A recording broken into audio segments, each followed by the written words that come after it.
Welcome to Catch You Outdoors. I'm your host, Captain Rob Modies. Contact email catchyoutdoors@gmail.com, website catchyoutdoors.com, and the Facebook page, Catch You Outdoors.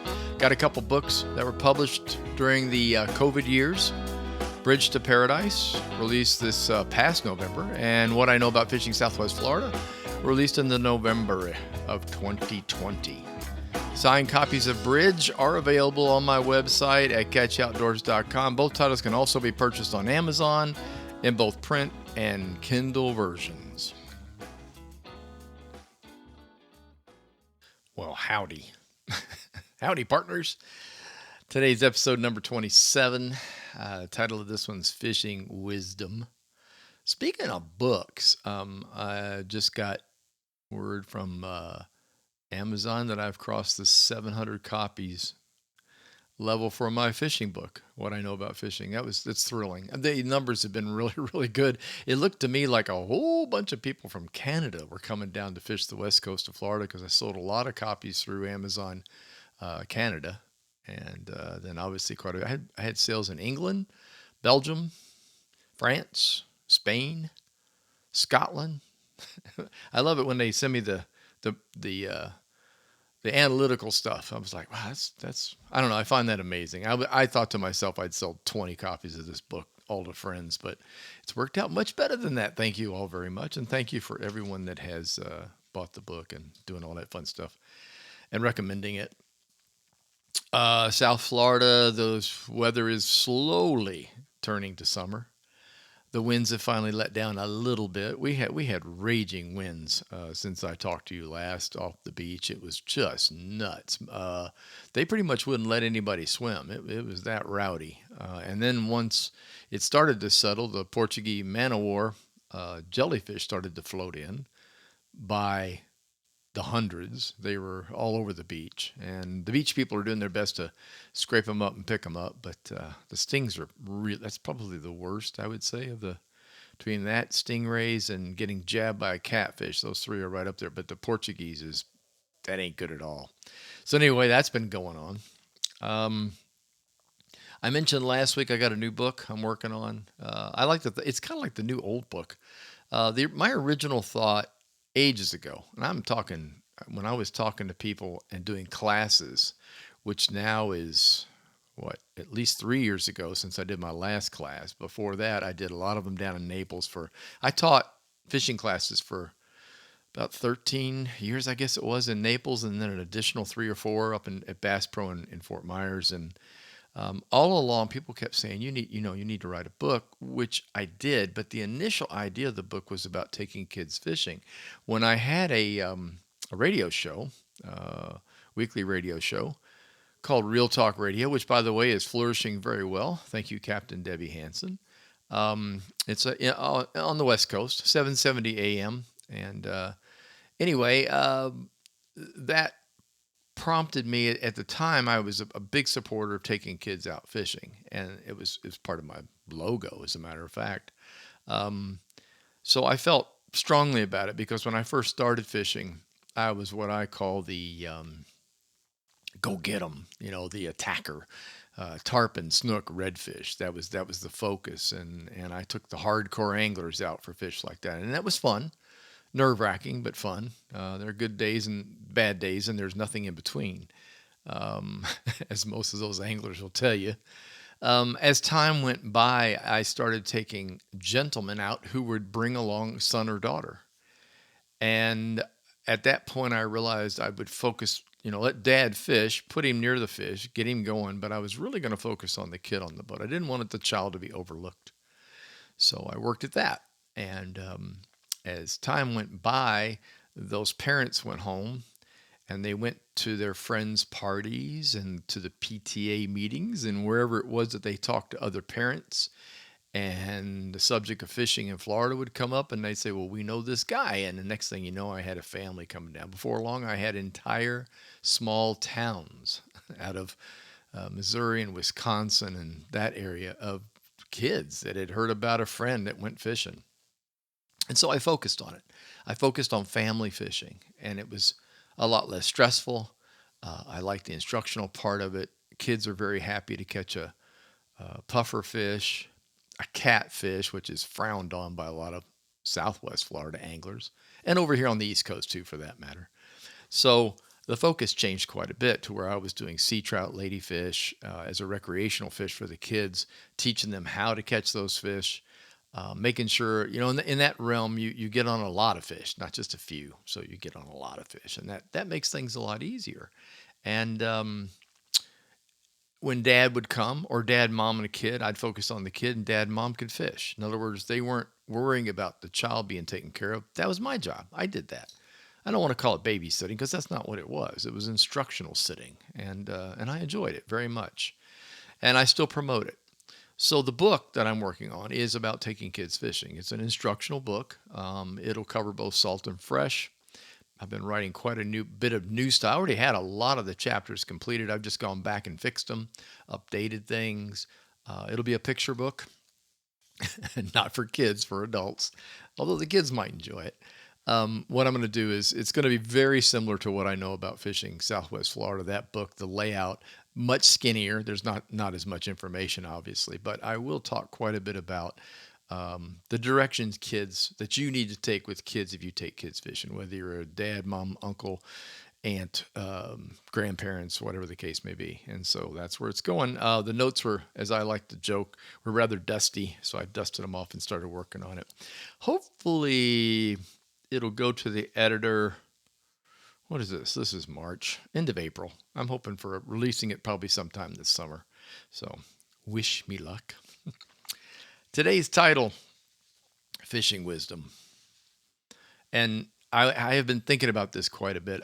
When I fish by myself, I do things in a way that are the same always. I look for certain things when I fish, and I wanted to talk about that. I wanted to devote a podcast to what I call fishing wisdom. I have been listening to tons of other podcasts out there by uh, anglers that I've never heard of, captains that I've never heard of, especially up in the Northeast and around the Great Lakes. I know very little about fishing up there, and so it's kind of fun to hear the people talk about smallmouth fishing in Lake Erie and walleye and doing the things that I don't do or have never done, or if I did it, I did it once.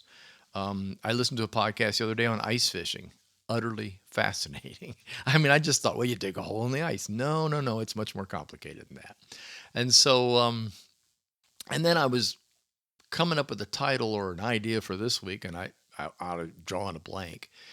And in the world of writing, when you write a book, my editor has told me, write what you know. And I've read that before. People will say that, well, if you're going to write like a mystery novel and you want to have a plot, then you better write about something you know, or something you've visited, something you've done, because otherwise it's not going to turn out very well. And so having listened to all these different podcasts and these people, oh my gosh, they have so many tidbits and so many tips. And I thought, I'm going to do that. I'm going to put one out that's got that kind of stuff included in it. Um, and so there's little tiny things. I mean, basically, my friends will tell you, the people that have fished with me on the boat will tell you that when I'm on the boat and they're fishing, we're just this is recreational. This is not guiding. I haven't been a guide in 6 years, 7 years. Good Lord, 7 years. And so this is really for me recreational fishing like anybody else, although I have a base of knowledge that goes back into 20 years of guiding. But when I'm out there and something, I don't, I'm going to try to put it in words, but I get hit with a thing that I call a notion. And my friends joke about it. Like when Rob says out loud, I'll say it, I got a notion. And all of them on the boat will turn around and go, okay, where? Where are we going? And we go and we catch fish. And to them, it's like a miracle. And to me, it's like, I just knew they'd be there.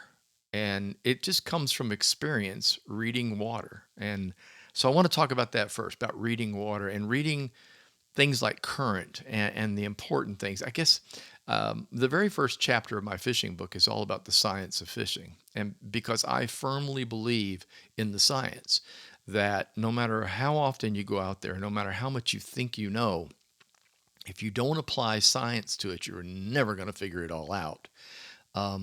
Water movement, wind movement, tides, the height and the lower, which way is it going, up or down, seasonal, whether it's winter, summer, spring, fall. And then when I say winds, wind directions, what pushes water in what way and how does it push it? Now, all this stuff I absorbed as I started fishing almost every day. This didn't happen in my early life. I fished, oh gosh, I fished a lot, but I didn't go enough. So, I mean, if you fish every single day and miss just a few for 10 years, you're going to start to figure out the pattern without even thinking about it. It's going to come naturally to you. You're going to know exactly what you need to look for. If you go out on a given, I joked about this. I used to lie in bed when I first started guiding because it's a scary proposition. You're collecting money from people to catch fish, and you absolutely want to make that happen. So you get more customers. I mean, it's a business.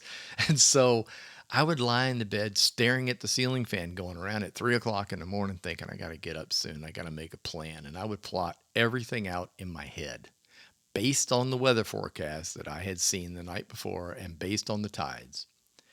And then I'd get on the boat and I'd get everything rigged and put everything together, and my clients would show up and I'd take off out the dock and I'd look around and go, everything I planned is not going to work today. Not a single thing. And that's because the weatherman was wrong. And I'm not picking on weathermen, okay, guys? I know it's tough. But they're wrong. They were just wrong. The wind direction is not what they said it would be. The speed was not what they said it would be. And because of that, the tides are not doing what the tide chart says it should be doing. So there are a lot of things kind of coming into play there as I'm motoring out with my customers on board, and I'm going, whew, time to change up. And what do? Well, you from past experience, being on the water enough, you look at what's happening right now and you go, I need to do this first and then that. And if that doesn't work, I will switch them. Or if that doesn't work, I'll try a whole new game plan. But I know generally where I'm going with this. That's what I call fishing wisdom. That is the thing that causes my notions to pop up, is that I just see something and I've seen it before and I know that it worked before. So I'm going in that direction. So we'll start with the water level. The first thing I do is check water level. That's pretty easy to do when you're keeping a boat in a marina. How much water's on the docks? How much water's on the pilings? How much water is under that boat? So you have an idea right away. You know it's either coming up or down because you've already looked at the tide chart the night before. So you know if it's a rising tide or a falling tide.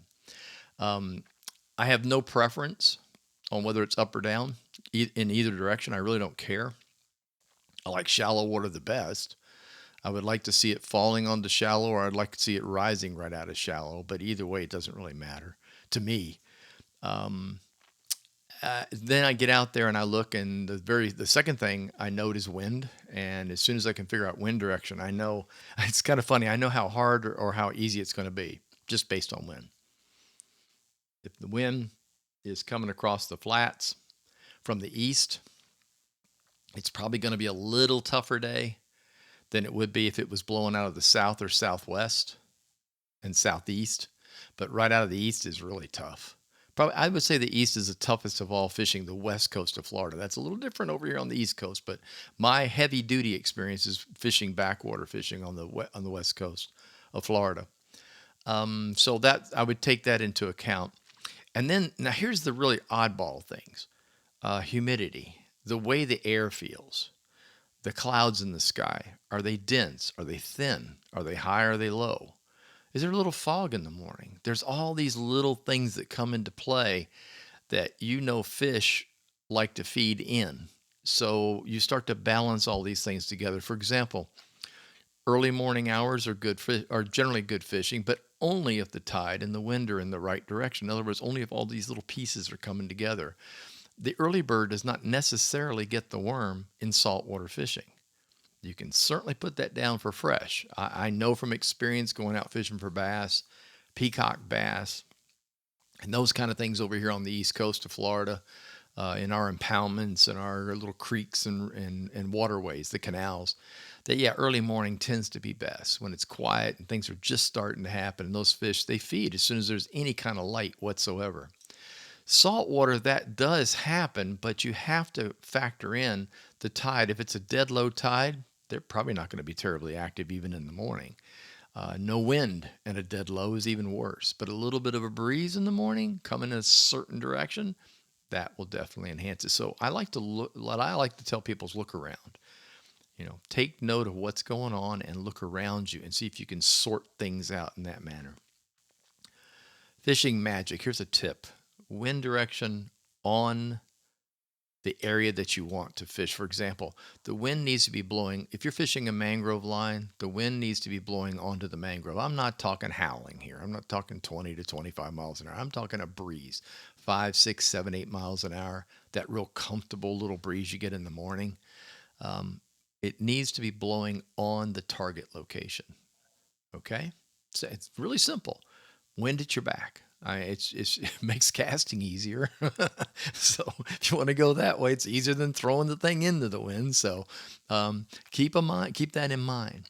And this is true for almost any West Coast Florida impoundment, whether it's a bay, a sound, a river, inlet, outlet, anything. Just try to get the wind on your back.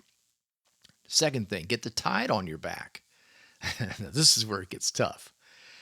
So, say for example, you have an inbound tide and the water's flowing in. You're at an island or a mangrove island area, which the edge you want to fish is actually facing the inlet where the water's coming from, and the wind is blowing on this at the same side, which over here on this coast doesn't play as hard as it does on the West Coast. On the West Coast, that'd be water coming out of the Gulf of Mexico, which is coming from what? West.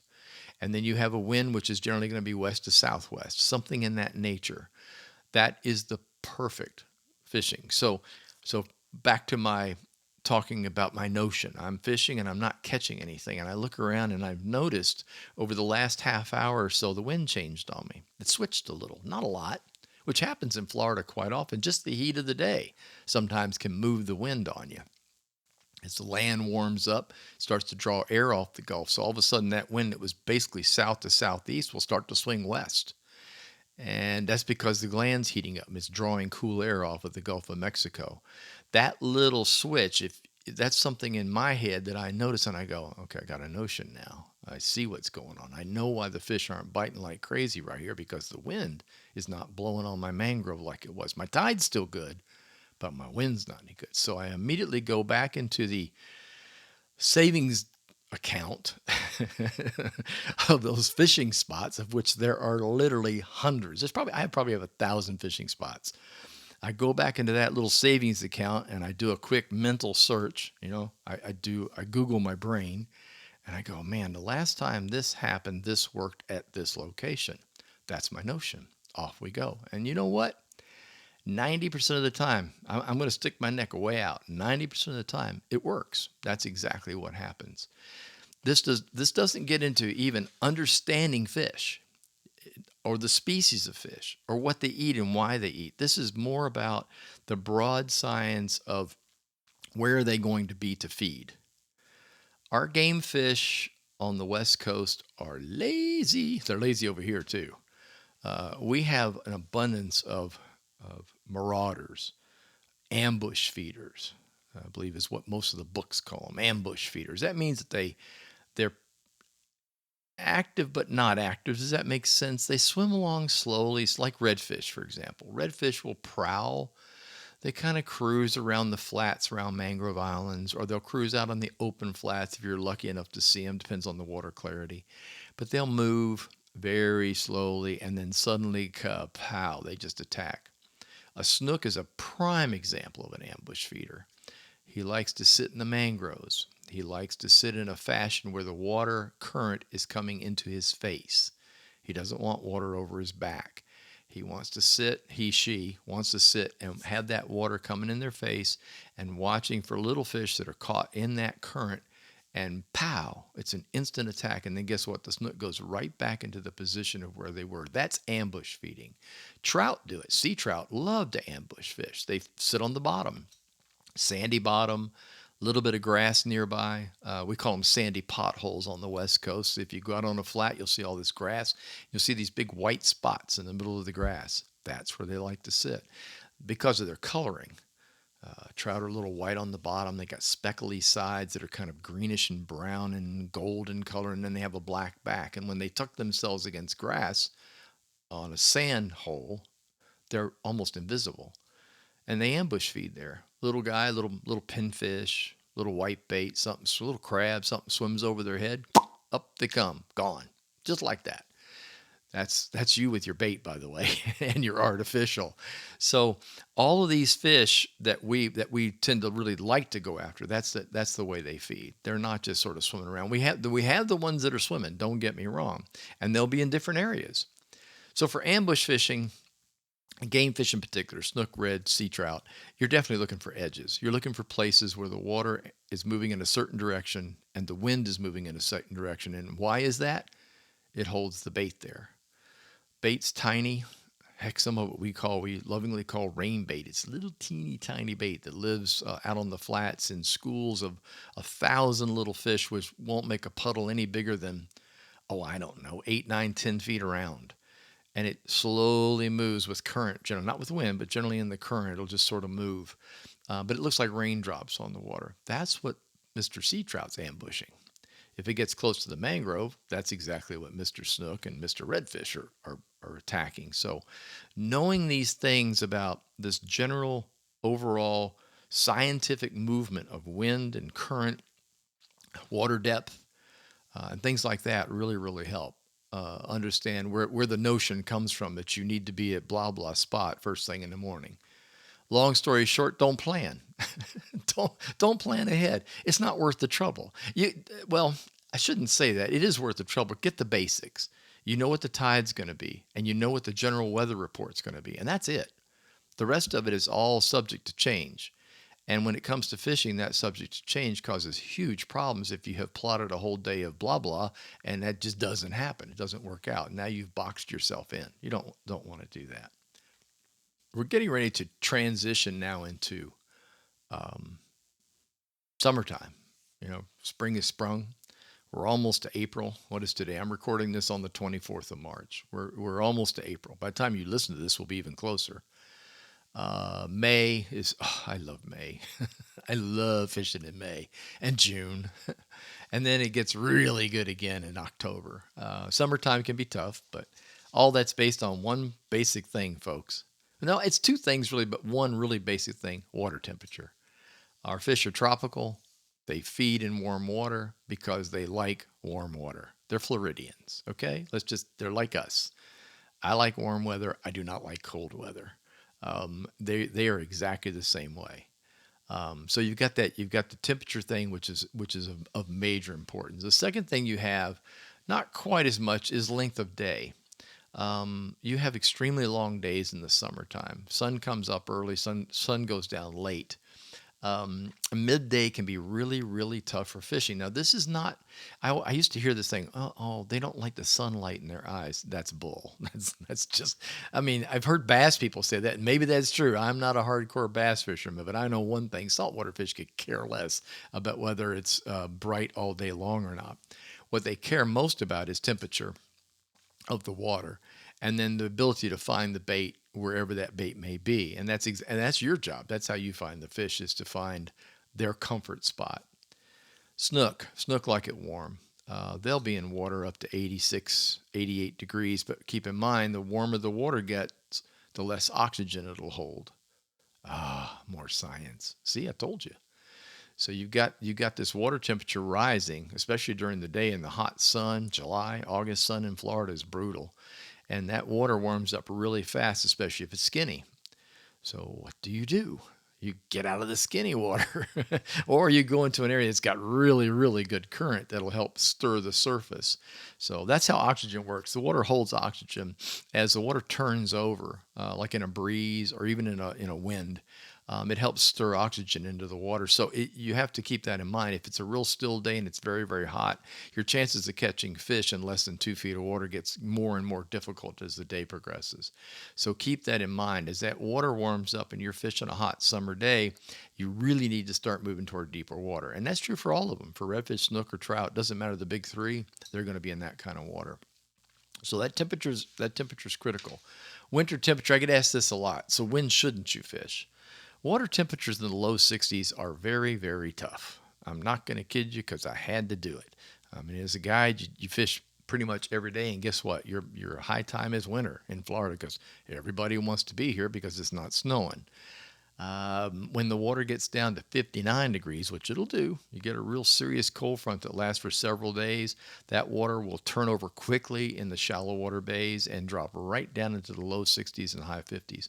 It's just going to shut the fishing off. I'm not going to kid you. It just will. You might get a ladyfish. You might find some sea trout that are hungry if you do everything very, very slowly. But it's going to be tough. It's going to be really, really tough. Growing up in Florida, we didn't fish in the winter. Only guides do that. No, seriously. Growing up in Florida, and of course I was north. I was in the Tampa Bay area, Clearwater. We have winter, and wintertime was fix the boat, fix the tackle, play inside as kids, watch television, sci-fi show on Saturday morning, that kind of stuff. We didn't worry too much about it. And then all of a sudden March comes along and you start getting those beautiful sunny days and the nights are 59 or 60, but the daytime temperature makes it to 71. That's when the clock starts. And the further south you are, the quicker that starts. The east coast of Florida, where I live now, you do fish year round. The winter doesn't make any difference here because our winter temperatures here are still lows in the 60s, highs in the 70s pretty much through January and February. The only thing that gets us is a big cold front from up north. So that water temperature question that I get asked a lot varies quite a lot because Florida is a very, very long state. But reality is most of our game fish are Floridians. Most of our game fish are tropicals. They like warmer water, and so does our bait. So the bait and stuff moves around better in the warmer water too. So your absolute best fishing is going to be starting in the spring all the way into late fall. So October is the cutoff for most areas in Florida when things are going to start to get kind of tough. Here's a bit of wisdom. Artificials, flies, things like that are great in the spring, summer, and fall. It's a lot of fun to fish artificials. I love fishing them. I like soft plastics. I like hard jig baits. I like things that castable top waters in the summer. Oh my gosh, I love throwing top waters in the summer. Winter, I hate to break it to you, dead bait. Cut bait, shrimp, pieces of shrimp, small pieces of shrimp on a jig on the bottom, barely moved, stuff like that. It's a whole different wisdom. It's a whole different mentality. You have to say, these fish are just not going to do this today. I'm going to have to dead bait the bottom. Now, those of us that like to artificial fish, and certainly those that like to fly fish, I'm sorry, but that's just the way it is. You can fish a fly on bottom slowly with a sinking line, but the odds of a fish picking that up get extremely low when the water temperature's down. So that's your dilemma with winter fishing. If you're not a guide, fix your tackle, take care of your boat, and find other things to do inside. By the way, wintertime in Florida is pretty cool. I need to tell you this. I mean, this is called Catch You Outdoors, which is all about living outside. In the wintertime is when we have all of our festivals. In the wintertime is when we do stuff outside. It's when we go to the parks. It's when we go bike riding. It's when we go hiking. The bugs are down. Not as many mosquitoes back in the back. So don't think that you're just turning your whole life off. What becomes difficult is fishing, the one thing that most of us absolutely love to do. And so you have to look at other things to do, starting right before Christmas, and then you roll into January, February. It's going to be kind of tough, but there's plenty of outdoor things. The thing I like is there's outdoor festivals. I mean, every single art show and festival type shows, they all happen here in the wintertime. Our seasons are backwards. We don't do that in the dead of summer. We have boat shows in the fall, winter, and spring. We don't do them in the dead of summer like they do that up north. So there's plenty of things to do, but fishing might not be one of them. How to find that perfect fishing spot, the secret spot. I've written about this a number of times. I've done articles for magazines. It's in my book, The Secret Spot, as they love to call it. There's a really great book out published years ago called The Secret Spot, if you can find it. I'm sorry, at the top of my head, I can't remember the author's name, but it is called The Secret Spot, and it's all about fishing the west coast of Florida. Time on the water, that's what does it. Your friend can say, and this has happened many, many times, your buddy goes, you should go here. This place is awesome. I went there the other day and we caught fish after fish after fish. So you go, okay, so you plot and you plan, you go. And of course, you're not on anywhere near the same day because everything I just explained to you is wrong. The wind is different, the water temperature is different, the wind is blowing from a different direction, the tides are backwards, whatever it may be, and you don't catch a single fish at that spot. Now you hate your friend. You're like, what's wrong with you? And he's like, I don't understand. It was crazy. That's time on water. That's what pays off and fixes that little problem. Your friends can give you all kinds of wonderful spots. They can also say, when you go right here, you're always going to catch a redfish on this corner. No, you're not. You might. And especially if things are really, really similar to the last time that friend caught a redfish on that corner, or a snook or a trout. But chances are something is a little bit different, and it doesn't take much to move fish to a spot. Here's the good news, close by. So here's your plot. If your friend sends you out, and you're fishing in an area, and he has sworn that this has paid off for him more than once, maybe more than 5 times, and you show up and you're not catching a thing, search nearby. Okay, this is your little piece of wisdom. The fish don't generally move very far for food. A lot of our fish are very territorial. Heck, I've got this one snook. I bet I've caught him 5 or 6 times in this one, which probably is she by now. I'd have to explain that males turn female over time, just so you're like, what is he talking about? But it's the same fish. I mean, I know it is. It's got a mark on its side, and it's a telltale mark that I've seen every time I've caught this thing. And I'm not going to tell you where, but it's on the west coast of Florida. And this fish will not go very far from that area, ever. Every time I've caught it, it's been within 5 football fields, 500 yards or so of the general first area that I caught the fish. So when you go to a spot that your friend's swearing up and down is going to be the spot of the day, of the week, wisdom, move a little bit away, then a little bit further, but try to duplicate where your friend has sent you. So if you're looking at a mangrove shoreline, you got a certain overhang going on. He says, it's a deadwood. It's right there, that deadwood right there. There's deadwood. There's something. Try to mimic that in a nearby location. Simply travel a little bit further and then try to adjust to get the wind just right and to get the current just right. And I can almost guarantee you whatever was there has moved to that new location. Hopefully you'll take that to heart. Importantly of all, go fishing. Fish as much as possible. Spend more time on the water than you thought you would. Even if it's alone time, if it's walking a beach by yourself, if it's fishing a small creek that you like to fish, if it's canoeing, kayaking, it's boating with friends, whatever it may be, spend as much time as you can outside. Spend as much time as you can on the water. It frees the brain. It makes you feel better. Fresh air is good for you. And definitely we all know sunshine's good for you too. So get yourselves outside and enjoy yourselves as much as you can. Thanks so much for listening. I appreciate you taking the time to tune in. If you enjoyed this podcast, please tell a friend and share it on social media. Catch You Outdoors, hosted by Anchor, available via Spotify and Apple Podcast. Our Facebook page is Catch You Outdoors. Website's catchoutdoors.com. Until next time, get outdoors and enjoy.